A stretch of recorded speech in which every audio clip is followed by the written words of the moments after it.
Hechos capítulo 13 y vamos a leer los versículos del 1 al 3. Dice la palabra de Dios de la siguiente manera. Había entonces en la iglesia que estaba en Antioquía profetas y maestros, Bernabé, Simón el que se llamaba Níger, Lucio de Cirene, Manahem el que se había criado junto con Herodes el tetrarca y Saulo. Ministrando estos al Señor y ayunando, dijo el Espíritu Santo, apartadme a Bernabé y a Saulo para la obra a que los he llamado. Entonces, habiendo ayunado y orado, les impusieron las manos y los despidieron. Oremos. Bendito Padre Celestial, gracias te damos en esta hora por la vida que tú nos das, gracias por tu amor y misericordia, gracias porque podemos estar aquí reunidos, alabando, bendiciendo tu nombre, y te rogamos que hables a nuestras vidas por medio de tu palabra. En el nombre de Jesús, amén. Bueno, pues comienza nuestro pasaje diciendo que había entonces en la iglesia de Antioquía. ¿Y qué es una iglesia? Una iglesia es un grupo de personas, de creyentes en Cristo Jesús, ¿verdad? Bautizados. Y bueno, hay muchas definiciones de iglesias. Las definiciones más sencillas son las más amplias, son las que abarcan más. Podríamos decir las más inclusivas, ¿verdad? Si le preguntamos a los niños qué es una iglesia, a los niños de cualquier escuela dominical, pues a lo mejor nos van a decir, no, pues en una iglesia hay sillas, en una iglesia hay un púlpito, hay bocinas, hay micrófono. Nos van a poder decir muchas cosas, pero una iglesia puede no tener nada de eso y seguir siendo una iglesia, ¿verdad? Entonces, una definición muy sencilla, pero que yo creo que es la mejor definición que he encontrado, es el Cristo resucitado moviéndose entre su pueblo. Eso es una iglesia verdadera. Y hay grupos de creyentes, pero que creen en otra cosa. Si no está Cristo en medio de ellos, no es una iglesia. Y puede tener el templo más bonito, más grande de todos, ¿verdad? Pero si Cristo no está ahí, no es una iglesia verdadera. O puede ser un grupo de personas que se reúnen a la sombra de un árbol, sin sillas, sin bocinas, sin micrófonos, sin himnarios, pero Cristo está en medio de ellos porque son fieles, porque son santos, porque han puesto su fe, su confianza en Él. Eso es una iglesia. Otra característica de una iglesia es que una iglesia es una familia. Porque somos hermanos, tenemos el mismo Padre, por eso nos decimos hermana Toña, hermana Yuri, hermano Bambi. Somos hermanos, somos una misma familia y una familia se apoya. Entonces, eso es una iglesia. Y nos dice aquí en la iglesia que estaba en Antioquía. Entonces existe la iglesia universal. Todos los cristianos en todas las partes del mundo, en todas las épocas desde que Cristo estuvo hasta que Cristo regrese. Pero existe también la iglesia local, el grupo que se reúne. Entonces, aquí estamos hablando de una iglesia local, la que estaba en Antioquía. Aparte, había iglesia en Jerusalén, y había iglesia en Samaria, y en muchos otros pueblos y ciudades había iglesias. Entonces, en la iglesia que estaba en Antioquía, dice aquí, había profetas y maestros. Nos habla de liderazgo. Un profeta es una persona que recibe un mensaje de Dios y lo da a conocer. Entonces, existen dos corrientes teológicas referente a los dones. Existen los continuistas y los cesacionistas. Ya lo habíamos visto aquí con la misión cuando estudiamos doctrina. Con los cesacionistas dicen que algunos de los dones del Espíritu Santo ya no están vigentes en nuestros días, ya cesaron, hablando por ejemplo del don de lenguas, de milagros, de sanidades y de la profecía. Y los continuistas dicen que continúan, que todos los dones continúan. Entonces, en nuestra denominación bautista predomina más el pensamiento cesacionista, ¿verdad? Que La predicación, la enseñanza, el servicio, son los dones que continúan, pero que la profecía, las lenguas, son dones que ya cesaron. Incluso los milagros, las sanidades, es lo que piensan los continuistas, los cesacionistas, perdón. Entonces, el don de la profecía es uno de estos dones que ya cesó. Ahora digo, es la corriente de pensamiento que predomina entre los bautistas. Pero viene uno más al centro de México porque es diferente a los bautistas de Estados Unidos y se da uno cuenta de que, pues no, los milagros y las sanidades siguen existiendo, no hay tanta cesación. El único don que yo veo en la Biblia que cesó es el don de profecía. Lo dice al final del Apocalipsis, cuando se termina de escribir, dice el Espíritu Santo, hasta aquí terminan las palabras de la profecía. Si alguien le añade, Dios le va a añadir a él las plagas escritas en este libro. Entonces, es el único don que veo en la Biblia que había de cesar, ¿verdad? Porque dijo Pablo también, en parte conocemos y en parte profetizamos, pero cuando venga lo perfecto, entonces lo que es en parte se acabará. Entonces yo digo que soy semi-cesacionista. Solamente la profecía es el don que creo que ya cesó, que ya no continúa. Fuera de ahí, lenguas. Hay misioneros que nos han dicho, que han platicado sus experiencias de que estaban en un campo misionero y que de repente estaban hablando una lengua que no habían estudiado antes. Y de esa manera pudieron testificar de Cristo. O sea, continúa, ¿verdad? Las lenguas, continúa las sanidades, continúan los milagros. Jesucristo sigue haciendo milagros en nuestros días. Había profetas y había maestros. Maestros, pues, son los que dan la enseñanza. Y a diferencia de la enseñanza secular, que tiene como objetivo, pues, darte herramientas para la vida diaria, tiene como objetivo darte conocimiento, la enseñanza en la iglesia tiene como objeto transformar vidas, ¿verdad? De nada nos sirve sabernos la Biblia de principio a fin si no vivimos de acuerdo a lo que la Biblia dice. Entonces, la enseñanza dentro de la Biblia, dentro de la iglesia, tiene por objeto transformar vidas, hacer de los creyentes más santos, más parecidos a Jesucristo. Y bueno, en esta iglesia de Antioquía había profetas y maestros.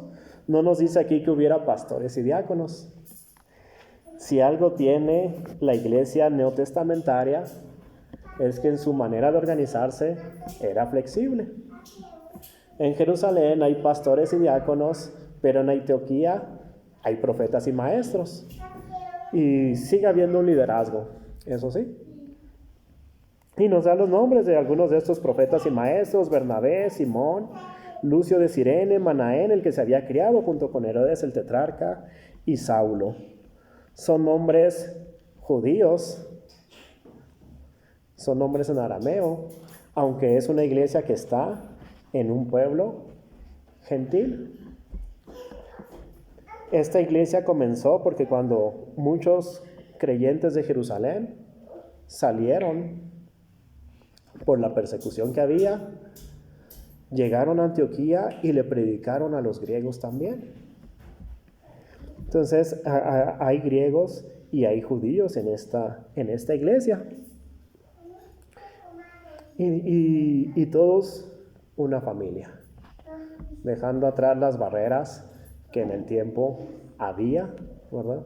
Y es un buen ejemplo para nosotros. En nuestros tiempos también existen barreras raciales, barreras culturales, barreras lingüísticas y de muchas otras, ¿verdad? De clase social. Entonces, en esta iglesia de Antioquía, las barreras fueron derribadas y los judíos predicaron el evangelio a los gentiles y fueron una sola familia. Y luego sigue diciendo en nuestro pasaje: ministrando estos al Señor y ayunando, dijo el Espíritu Santo: apartadme a Bernabé y a Saulo para la obra a que los he llamado. Entonces, ¿qué estaban haciendo? Estaban ministrando al Señor. Ministrar o ministerio, ministrar significa servir. Y como cristianos creemos que cada creyente es un ministro. Cada creyente tiene un servicio que darle a su Señor, un servicio que dar dentro del cuerpo de Cristo, ¿verdad? A veces pensamos que solamente el pastor es el ministro, que solamente el misionero o el diácono son los ministros, ¿verdad? Pero en el cuerpo de Cristo, cada creyente tiene un ministerio que cumplir. Y dice la palabra de Dios que hay diversidad de ministerios, pero el Señor que los da es el mismo. Entonces, ellos estaban ministrando, estaban sirviendo al Señor, estaban activos. ¿Y de qué manera ministraban? Pues eran profetas y eran maestros, entonces profetizando y enseñando. De esa manera ministraban.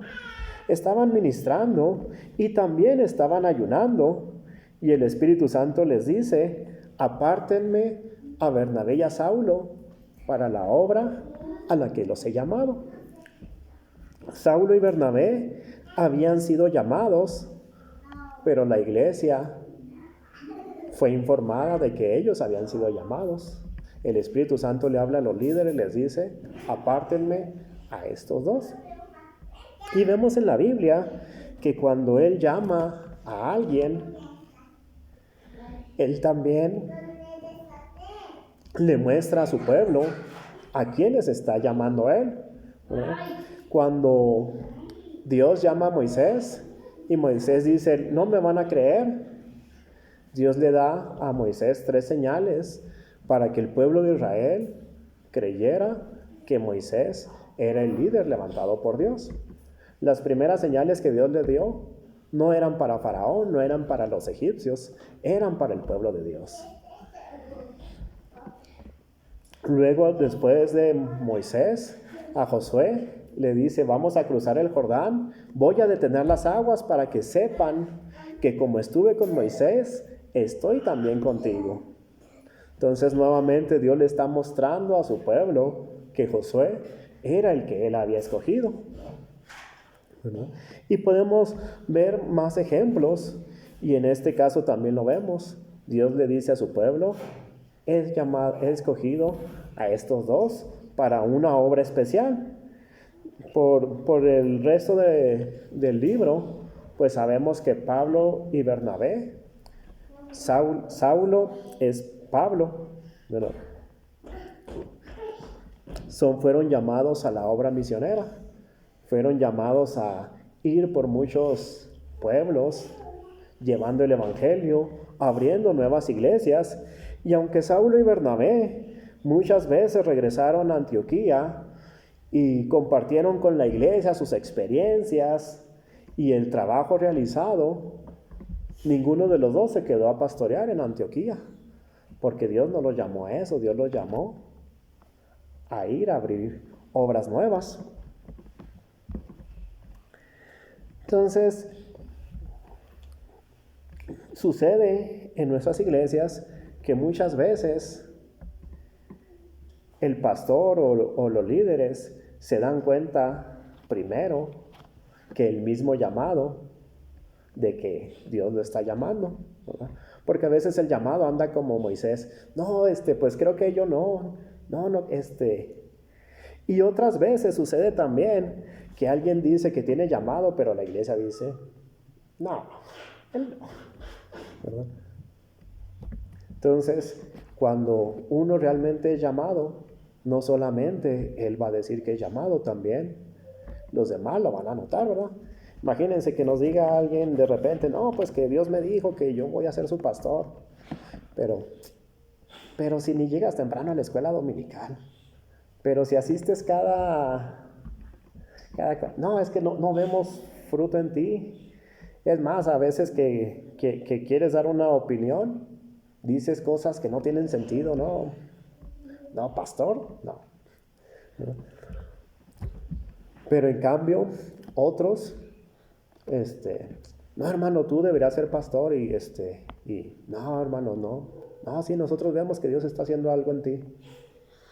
Y hasta tiempo después, no, siento el llamado. No, sí es cierto, Dios me está llamando. Pues te lo dijimos, ¿verdad? Porque Dios le muestra a su pueblo a quiénes está llamando Él. Entonces, dice en el versículo 3, entonces habiendo ayunado y orado, les impusieron las manos y los despidieron. Entonces aquí estamos viendo una ordenación. Dios llama, la iglesia reconoce, porque una iglesia es Cristo moviéndose entre su pueblo. Entonces esta es una iglesia que tiene comunión con Cristo, que Cristo se mueve entre ellos. Entonces reconocen el llamado y entonces ordenan a estos dos hermanos al ministerio que habían sido llamados, y los despiden. Saulo y Bernabé salen a hacer la obra que Dios les encomendó. Entonces les imponen las manos, está la ordenación. No hay un concilio, no hay preguntas, lo que hay es una iglesia que reconoce el llamado de los siervos, ¿verdad? Y no está mal que haya un concilio y que haga preguntas. De esa manera nos aseguramos de que tiene una doctrina buena, ¿verdad? De esa manera nos aseguramos de muchas cosas para no imponer con ligereza las manos a ninguno, ¿verdad? La palabra de Dios nos dice, no impongas con ligereza las manos a ninguno. No nombres a alguien sin estar seguro, ¿verdad? De que ha sido llamado. Y hoy en día muchas iglesias están volviendo a esta manera más sencilla, sin concilios y preguntas. Simplemente lo conocemos, sabemos su testimonio, sabemos que Dios lo está llamando, vamos a ordenarlo, ¿verdad? Y está bien. Y si lo hacemos de la manera tradicional, está bien también, ¿verdad? Siempre y cuando no falte este elemento que nos dice aquí, oración, comunión con Dios. Bueno, pues Dios les bendiga, vamos a orar. Padre Celestial, gracias te damos en esta hora por la vida que tú nos das, gracias por tu amor, gracias por tu misericordia, gracias porque hasta aquí tú nos has guiado, nos has bendecido, Señor. Y Padre, te agradecemos porque tú te mueves también en medio de entre nosotros, como te movías en medio de las primeras iglesias, Señor. Y te rogamos, Señor, que nosotros seamos fieles a ti, Señor, fieles en escuchar tu voz, fieles en actuar, Señor, cuando tú nos das instrucciones, Señor. Te rogamos que pongas en nuestro corazón, en nuestra mente, el deseo ferviente de servirte, Señor, y de seguir tus instrucciones. Te lo rogamos en el nombre de Jesús. Amén.